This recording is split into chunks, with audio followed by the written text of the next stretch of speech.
everybody, and welcome back. My name is Lars, and I am back from having a horrible COVID experience. Got it for the second time, not fun. Let's go ahead and dive into this season. So we're going to start things off with Carbink. And Carbink here is a great option because should you face Deoxys, we don't have to switch out like Bastiodon. Now, I will be showing Bastiodon a bit later on, but for now I'm going to focus on having a Carbink lead with both Victory Bell and Medicham in the backfield. So, just like always, or rather, for the first time with Carbink, what we're going to do is just focus on getting those charge moves off. Nothing Deoxys has will be super effective. It will all be neutral damage. And our opponent decided not to shield. A little bit later, or hopefully later on in the week, we'll see somebody that does shield. This is actually from day 2. And I was going to do day 1, but I was feeling really under the weather. And it's not really a good indication of what you're going to see. Usually even the first week, you'll see a lot of people using the new charge moves before they switch back to the old ones, just to try it out. So what do we have here? This person's running an ABB with double ice in the back. No problem. Here we go. There's an ice punch. Shielded at this point. It's pretty much over. There's not much they can do. I throw in good old-fashioned Carbink just to absorb the damage. Get one last fast move off and call it a day, And that's that. So here we go. Pelipper, great lead. With Bastiodon, we'll see a Pelipper lead a little bit later on, but for now, they switch to Registeel. We're switching to Medicham. And I am using Power Up Punch here. You can, like I said before, you absolutely can use Ice Punch and Psychic. Right now, Power Up Punch is preferred. And I say that because a lot of people with Medicham are running into Carbink. And so, should you have a Medicham and see a Carbink, you're going to want Power Up Punch. So here we go. Going to throw this Psychic against this Pelipper, just to burn one of their shields, like so. Keep on going. And now all we have to do, there's my cat. Don't step on that, Fifi. Is go ahead. They're going to throw a Weather Ball. Now, should you find yourself with a Bastiodon, Bastiodon does need to shield against Pelipper. This person actually throws in a... Fifi throws in a Magnezone. You're not going to see too many Magnezone. Normally in this scenario, instead of a Magnezone, you would see a Galarian Stunfisk. So just pretend it's a Galarian Stunfisk, right? If we have 2 shields, we're golden. Either way, we can kill it. Go ahead, throw this Leaf Tornado just to try to get that attack break. We don't get it, but it's fine. No big deal. We're still going to win. Here comes a Weather Ball headed our way. And they have to get another one off, which they can't. Really close, but... they cannot do it. So it's on to the next battle. Let's check it out. See what's going on. As my cat kind of looms nearby. Alright, so this battle, like I said before, a lot of people trying out new stuff. Just want to see what's going on. They bring in Medicham. We quick switch to Victory Bell. Just because I don't like doing mirror matches against Medicham. Because my Medicham technically isn't very optimal. You want a Medicham with a little bit higher attack. Just so you win those ties. However, because we can't win those ties, I usually bring in Victory Bell. So it becomes our Victory Bell versus Altaria, which isn't good. We're down to 0 shields. They have 1. But it's fine because we have Carbink. And although Carbink isn't as great because it lacks the steel to make Dragon not very effective. We do have the Fairy, which makes it not very effective. But you have to watch out with Skarmory, right? Skarmory can know, that one steel move, which will really mess up Carbink, so be really careful. You shouldn't see too many Skarmory. Most people will be using Altaria since it is preferred over Skarmory, but just a little bit of a heads up. There we go. Aerial Ace, no problem. Couple more boops. There's that. And then it's just a matter of beating this Altaria, which can be absolutely done. They're going to try to get one last Sky Attack off. There it is. Close. But in the end, we win. Alright, another Pelipper lead. Just like before, they quick switch. They know it's over if they leave in Pelipper. So we're bringing out Victory Bell. There we go. There's an Ice Punch. No problem. Just like before, throw this Leaf Tornado. Our opponent's Medicham, since it's already in the red, wasn't very optimally built. Normally, it'll still be in the yellow. That just might be a really attack-heavy Medicham.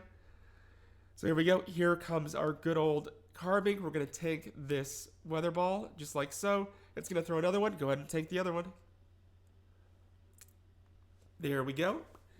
And then they bring in Registeel. So we're quick switching to Medicham. Really popular team I'm seeing a lot of. No problem. Go ahead, throw this power-up punch. They shield, they know it's over, and that's that. On to the next one. So, should you have yourself a Carbink and you face a Medicham, no problem. Go ahead, let them do their thing. There's a Psychic. Totally fine. They're going to switch out. They try to catch it, but save that Moonblast, bring in Medicham, and start using Power-Up Punch. There we go. And like I said, I've said it in a couple different videos, but there's a Zap Cannon. Since it doesn't break our attack, we're fine. Use a Power-Up Punch and then just kill it. If that Zap Cannon doesn't break our attack, we're absolutely golden. It will not get a second move off unless you have like horrible lag. So there we go. Alright, there's a Psychic, just trying to do a little bit of damage against this Sableye. And at this point, with Carbink, there is nothing Sableye can do. A proper Sableye obviously is going to have Return, which this one didn't. But, yeah, Foul Play or Return, we resist both, so whatever. So, Carbink versus Walucha, no problem. It does know Flying Press. It's going to be a really rare Pokemon to run into in the first place, just because of its, it is region locked. There we go. They go ahead and they shield that Charm. We're going to go ahead and we're going to let this one hit us.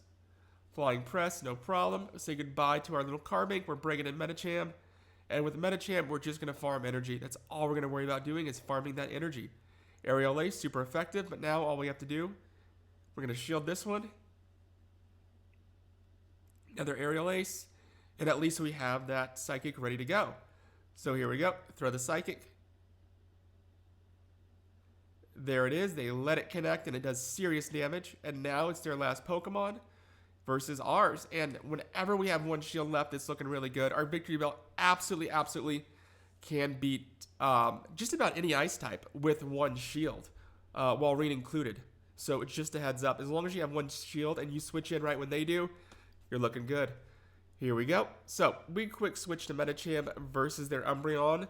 I had switched it to Ice Punch, so I had forgotten. Still can beat it, although it's really close. You're going to see just how close it is. I would not recommend doing this. I would recommend if you have Ice Punch, leave Bastiodon in for a little bit because it just really is close when it's Medicham versus Umbreon without Power-Up Punch. So there we go. They're going to get one last... Well, they actually throw a Psychic here. Most people will have Last Resort. There it is. Say goodbye. That was a really close. So there we go. Here comes an Ice Punch because it's the only thing we can get off before we die. Great news, Buttlebee. So we're switching to Victory Bell. And Victory Bell's doing its thing. They're going to go ahead and we're going to shield it just to be safe. Scorching Sands. Yeah, a lot of people are using that. They realize it's over, and that's that. Alright, so we're immediately quick switching to Victory Bell. And they're bringing in Charizard, trying to bait out any of those flyers. And, it works really well. So there we go. Ideally, it would have been nice to get off that Leaf Tornado just for the sake of time and our clock. Having 2 charge moves go is better than just having one. But they get another one off, so yeah, ideally it would have been nice, but it is what it is. So here we go. Gonna wait a little bit, and then we're gonna go ahead. We're gonna throw this Stone Edge just like that. There it is. They opt not to shield. Medicham's coming back in to kill them before they can do anything. Our Medicham versus their Medicham, we have so much more energy than they do. And at this point, it's looking really good for us. Now, whenever they opt not to shield there, and it's 2 shields versus 1, you totally have the advantage. In this case, what I would do is they probably will throw a Psychic. If they don't, no matter what, don't shield. Now that the HP is kind of even, you can just kill them with your fast. It's not even going to do anything. By the time they get off, 3 moves, you're good. I threw this charge move just because, but in reality, they knew it was over, so they didn't shield. And that's that. So, Carbink, this is with a Bastiodon lead. If you have a Bastiodon versus Carbink, the person with Bastiodon has the ultimate advantage because Carbink cannot beat Bastiodon. You'll see another one a little bit later on. But yeah, they quick switch to Medicham. So, what we're going to do here, like always, throw in Leaf Tornado, they shield. So it becomes 0 shields versus 1 in favor of our opponent, but that's fine. No problem. Sorry, again, the COVID stuff he knows really getting to me. So we have a Noctowl. Really had to think here what to do. Went ahead and decided to bring in Bastiodon. And I think they pretty much, I don't know what they were doing, but it was over at that point. Not much they can do. And that's that. So here we go, Bastiodon versus a Pelipper lead. So here we are. Just like I mentioned this earlier, both Pelipper, if they shield, you're going to have to shield as well. Just a little FYI. So here we go. There's a Weather Ball. We're going to throw a Stone Edge. They are going to shield, which means that we're going to have to shield as well because they are going to get one more Weather Ball off. So here we go. There's that Weather Ball. There's that shield. And then we say goodbye to Pelipper. And who are they bringing in? They're bringing in good old Steelix. So Steelix obviously has the same typing as Gunfisk, so treat it like that, although the only difference is it has Breaking Swipe nowadays. Steelix, not that fun to go against if you don't have Power Up Punch, in our case, but you know what? Still, it works. There we go. Another Magnezone, which, like, I haven't seen Magnezone since the start of, like, last season. Really rare. I think it's because, you know, like I said before, people love to try out new stuff, new charge moves, new fast moves, before they switch back and they realize it was a bad idea. In this case, there were a lot of new moves added. None of them really were truly amazing. The only thing of note were really the nerfs, you know, especially with Noctowl. So here we go. Same thing as before. We have a... Cat, what are you doing? Our Bastiodon versus a Carbink. This person actually leaves their Carbink in. So, just like always, throw the Stone Edge, just like so. And then they bring in Lantern, we're bringing in Victory Bell, and just like last season and the season before, go ahead, they can either get one Thunderbolt off or two Surfs. Either way, we don't die, so that's always good. Save those shields, throw the Sleep Tornado, kill that Carbink, and then they bring in Gunfisk, and at this point, it's over. And